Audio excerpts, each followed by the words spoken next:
Bonjour à toutes et à tous et merci du temps que vous consacrez pour suivre cette vidéo. Charles Aguedi, coach formateur spécialisé dans le développement de la confiance en soi. Savez-vous que certaines personnes réagissent exactement comme certains atomes?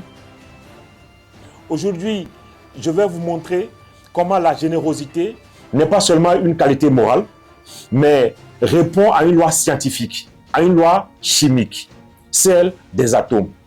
Alors, certains atomes, dits les atomes avides, sont des atomes qui attendent de recevoir les électrons des atomes généreux. Donc, il y a deux catégories d'atomes, bien entendu. Les atomes généreux, ceux-là qui donnent, et les atomes avides, ceux-là qui reçoivent. Alors, les hommes se comportent exactement comme ces deux atomes. Il y a certains hommes qui donnent, il y a certains hommes qui reçoivent. Quand je parle d'hommes grand âge. Je parle que ce soit les hommes ou que ce soit les femmes. Certaines personnes ont la facilité de donner, du coup, font preuve de la générosité. Cette générosité qui est l'une des lois fondamentales de la richesse. La loi de l'enrichissement, c'est la loi du donner. Et quand on donne, on reçoit. Il y a un adage qui dit le plus souvent que la main qui donne, c'est cette main-là qui est en haut. Et celle qui reçoit est en bas. Certaines personnes ont de la facilité à donner, comme les atomes généreux, qui libèrent leurs électrons pour former des cations. Ainsi, certaines personnes aussi sont là et retrouvent leur stabilité dans la réception. Ils sont là à recevoir des autres. La grande question est de savoir quel est le type d'atome qui influence votre vie. En fait, quelle est la qualité de votre vie? Est-ce que vous êtes là en tant qu'un homme ou une femme généreux ou généreuse, ou bien vous êtes là en tant qu'un homme ou femme avide de recevoir?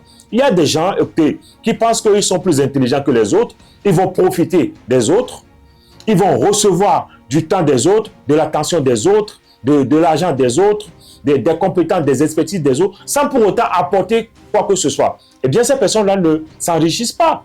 Je vais vous donner un petit exemple. Quand vous allez à une invitation chez les Occidentaux, eh bien, ils vous invitent à un dîner, par exemple. Quand vous y allez avec une bouteille de vin.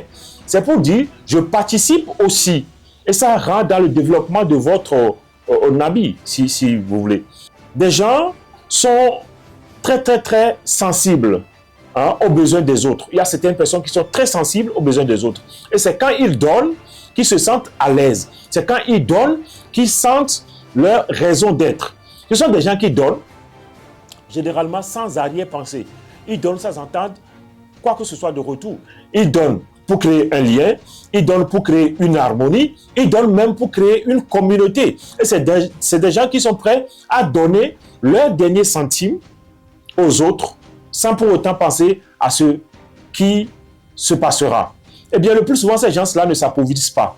Parce qu'il y a une loi qui dit que la main qui donne, c'est elle qui reçoit. Quand vous donnez, vous allez recevoir. C'est la loi de la générosité.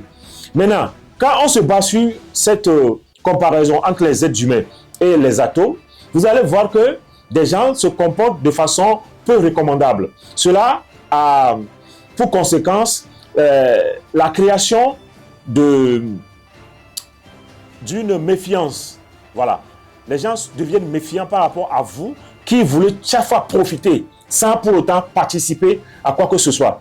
Et ça n'honore pas les rapports de force. Il y a cela qui se passe dans le couple où c'est l'homme qui investit tous les moyens, le temps, l'affection et autres, ou l'inverse, c'est la femme qui investit tout son être, toutes ses ressources, tout son amour, tout son temps et tout le reste, mais qui ne reçoit pas le pareil en retour. Et ça donne la frustration. Il y a même dans les associations où des gens sont là uniquement pour profiter des autres.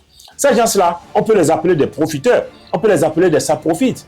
Des gens qui sont là juste pour profiter des autres, eh bien cela crée un problème éthique, un problème moral.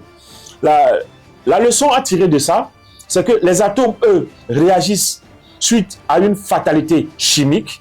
Elles doivent s'allier à d'autres atomes pour créer des réactions chimiques. C'est normal, ça ne peut que se passer comme cela, vu que les atomes n'ont pas de conscience, ils n'ont pas d'intellect, ils ne peuvent pas réagir autrement.